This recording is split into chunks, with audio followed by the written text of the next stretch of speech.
you so much and know that you are working by the Lord's wisdom and strength. Ako'y lubos na nagpapasalamat sa inyong lahat.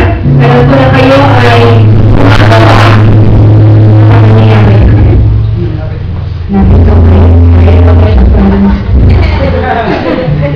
Alam ko ay kayo gumagawa ayon sa kabulungan at kalakasan ng Diyos.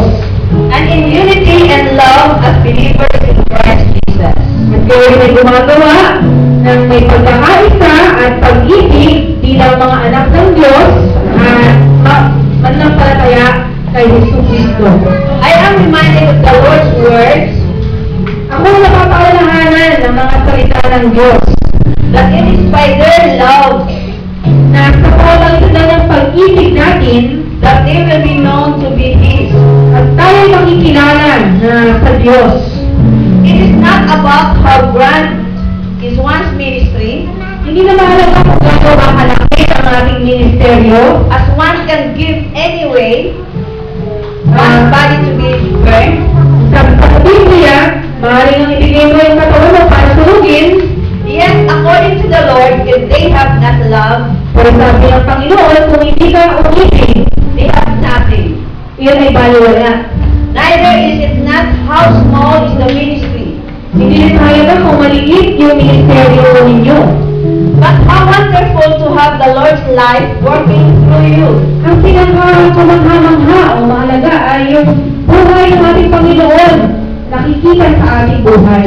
How great it is to be led by the Holy Spirit Napakadakilan na tayo ay pangunahan ng Banal na Espiritu. and to know that what you are doing At malaman natin na yung ating ginagawa is the Lord's plan and purpose, ay plano at layunin ng Diyos, not your own. hindi sa atin.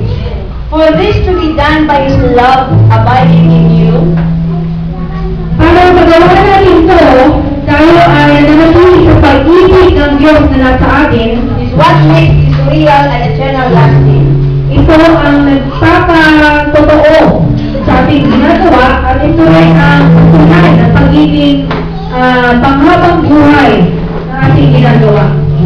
This semester, you have been instrumental in reaching over 20,000 children each week. Ngayong semester na ito, kayo ay ginamit ng Diyos upang abutin ang 20,000 bata With the Word of God sa pamamagitan ng salita ng and Diyos His love. at pag-ibig niya. That is one precious child. Yun ay isang mahalaga na isang bata. By 20,000 who has been given hope that the Lord Jesus sees them. At ang batang yun ay nabigyan ninyo ng pag-asa. Napaalam niyo sa batang yun na sila ay nakikita ni Jesus. Helps them and loves them always. Tinutulungan sila ni Jesus at sila minamahal ni Jesus. They have been given purpose for this life and for eternity. Ang mga batang yan ay nabigyan ng layunin sa buhay na ito at sa panghabang buhay. I have had months of recovering from a head injury. Meron din ilang buwan na ako ay nagpapagaling mula sa aksidente ko at sa sugat sa aking ulo. And in that time, the Lord has shown me again At sa mga oras na ako nagpapagaling, pinakita sa amin ng Panginoon of the importance and only important thing ang pinakamahalagang bagay. to draw close to Him. At yun ay ang patuloy na lumapit sa Kanya. He is the gospel, Siya ang mabuting balita. the good news. Ang mabuting balita. Our fulfillment, our joy is found in Him. Ang ating kagalakan, ang pagkakasatuparan, ang ating buhay ay makikita lamang kay Jesus. And Him alone. At sa Kanya lamang. The Lord by His Spirit is building His church. Ngayong mga panahon na ito, itinatagulo ng Panginoon ang Kanyang simbahan sa pamamagitan ng Kanyang banal na Espiritu. There is a time of refining coming, May oras na paglilinis, pagpipino, that all that is not of the Lord shall be shaken. sa mga oras na ito, lahat ng hindi sa Diyos ay may linig. But everything that is of Him will remain. Pero ang lahat ng sa Diyos ay mananatili. Then the foundation will be secure for Him Sa ganon, yung pundasyon ay magiging matatag kay Kristo to use us in a powerful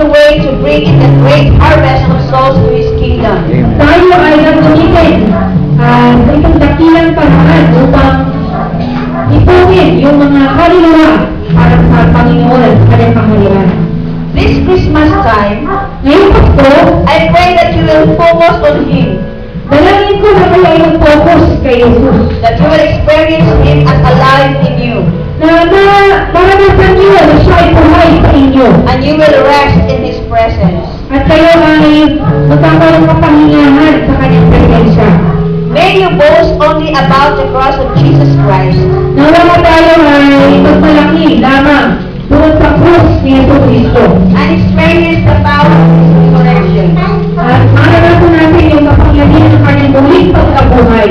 In this, Dito, He will be glorified, siya ay maluluwalhati and your joy will be complete as you see His power manifested. at ang inyong kalagkagalakan ay magiging ganap habang nakikita ninyo ang kanyang kapangyarihan ay nagpapamalas.